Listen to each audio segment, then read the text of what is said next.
আসসালামু আলাইকুম। আমি এখন বানাচ্ছি দারুণ মজার একটা ডিমের আইটেম। এটার নাম হচ্ছে এগ লাবাবদার অথবা আন্ডা লাবাবদার। অনেক সহজ একটা রান্না, কিন্তু এত অসাধারণ স্বাদ একবার না বানায় খেলে বুঝবেন না। আসে দেখি শুরু করা যাক। আমি একটা ব্লেন্ডারে একটা টমেটো কেটে নিছি, বড় সাইজেরই আর কি, আর 8-10টা কাজু বাদাম এগুলা দিয়ে ব্লেন্ড করে নিব।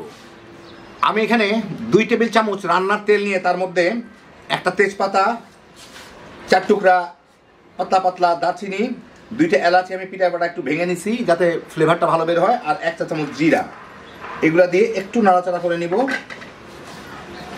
কেবল তেলটা গরম হয়েছে, এই 15-20 সেকেন্ড নাড়াচাড়া করে আমি এর মধ্যে দিয়ে দিচ্ছি বড় সাইজের 3টা দেশি পেঁয়াজ কুচকুচি করে কাটা, ওগুলা দিয়ে আমি একটু ভেজে নিব। মানে পেঁয়াজটা বাদামি কাছাকাছি আসলেই ওই পর্যন্ত হবে, একদম বাদামি যাতে না হয়ে যায় আর কি, কিংবা বেশি বাদামি দাগও লেগে না যায়। পেঁয়াজগুলা একটু লালচে হওয়ার কাছাকাছি চলে আসলে আমি এর মধ্যে প্রায় 1 টেবিল চামচ আদা রসুন বাটা দেবো, 2টা মিলায় যাতে 1 টেবিল চামচ হয় আর কি। আলাদা আলাদা করা আছে, একসাথে করে 1 টেবিল চামচ হইলে আমার হয়ে গেল। হ্যাঁ, হয়ে যাবে বোধহয়। এখন এইটাকে একটু নাড়াচাড়া করে নিব আদা রসুনের পানিটা চলে যাওয়া পর্যন্ত। আমি কিন্তু মাঝারির একটু উপরে রান্না করতেছি যাতে ঝট করে পুড়ে না যায় সব কিছু। এই কয়েক সেকেন্ড নাড়াচাড়া করে আমি এর মধ্যে এখন দিয়ে দিচ্ছি মশলা হচ্ছে এখানে হচ্ছে 2 চা চামচ ধনিয়ার গুঁড়া, আধা চা চামচ হলুদের গুঁড়া, আধা চা চামচ জিরার গুঁড়া, আর 1 চা চামচ মরিচের গুঁড়া। মরিচটা যার যার স্বাদ মতো দিবেন। আমি পরে কাঁচা মরিচ ব্যবহার করবো, সেই জন্য একটু মরিচ কম দিলাম। এর সাথে একটু নেড়ে ছেড়েই আমি এখানে দিয়ে দিচ্ছি একটা টমেটো, আমি কুচকুচি করে রাখছি, সেই টমেটোটা দিয়ে দেবো এর মধ্যে। একটু লবণও দিয়ে দিই স্বাদ মতো, তাহলে টমেটোটা জলদি গলবে। এখন এর সাথে একটু ভুনে নিব, তাহলে বোধহয় পানি দেওয়া নাও লাগতে পারে, একটু ভুনে দেখি, যদি লাগে পরে পানি দিব। আপাতত টমেটোর পানি দিয়ে এটাকে একটু ভুনে নিই। আরেকটা জিনিস দিতে হবে, এটা হচ্ছে কাসুরি মেথি। এখানে কাসুরি মেথি আছে। কাসুরি মেথি মানে মেথি শাক শুকানো।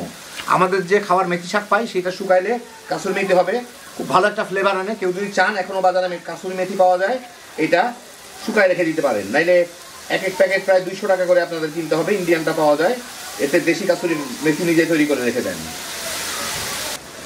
এই 4-5 মিনিট ভাজলেই আজকালকার নতুন টমেটো খুব জলদি গলে যায়, ভালোই হয়েছে। এর মধ্যে আমি দিয়ে দিব এই যে টমেটো আর বাদাম ব্লেন্ড করে রাখলাম,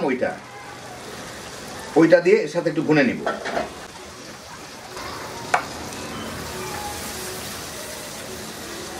5-6 মিনিট ভুনে এই যে দেখেন যখন তেলটা ছেড়ে দিবে, তখন আমি এর মধ্যে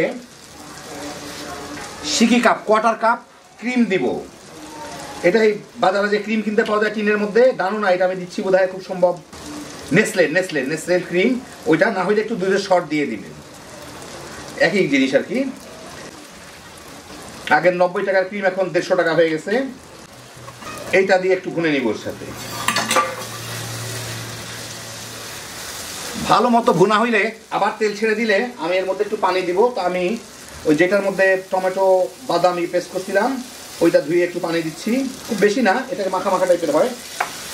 এখন এইটাকে আমি একটু জাল দিয়ে নেই, লবণ টবণ দেখে নিচ্ছিলাম, লবণ ঠিক আছে।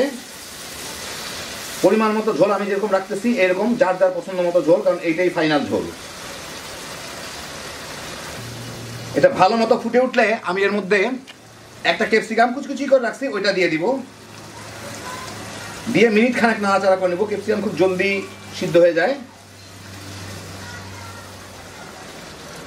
1 মিনিট জাল দিয়ে আমি এখন চুলাটাকে একদম কমায় দেই, খুব কমায় দিই যাতে এটা কোনো মতে ফুটতে পারে। বেশি ফুটলে আবার আমার ডিমের 12টা বেজে যাবে, ডিমগুলো আর কি আস্ত থাকবে না। এখন আমি এর মধ্যে কয়টা ডিম দিয়ে দিব, খুব কম জালে দিতে হবে ডিমটা, না হলে ডিমটা ছিন্ন বিচ্ছিন্ন হয়ে যাবে আর কি। একটু ফাঁক করে করে দেই যাতে জায়গায় বসে থাকে।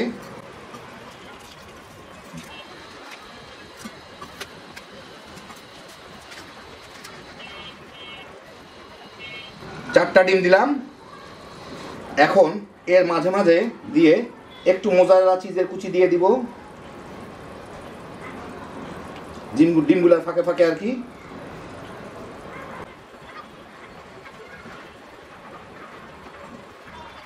আর কয়টা কাঁচামরিচ, লাল মরিচ দিয়ে দিব, ফ্লেভারও ভালো আসবে, দেখতেও সুন্দর লাগবে।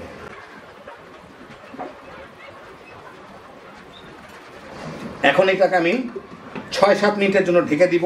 এই জালেই থাকবে, উপর থেকে দেখা যাবে ডিমগুলা সিদ্ধ হয়ে গেছে কিনা। তারপরে আপনাদের আমি দেখাচ্ছি। এই 7-8 মিনিট পরে দেখি ডিমটা কোথায় হয়ে গেছে, নিচ থেকে দেখা যাচ্ছে। একটু ঢাকা দেখে আবার তলে লেগে গেছে নাকি, না তলে লাগে নাই, না তলে লাগে নাই, লাগে নাই, ভালো হয়েছে।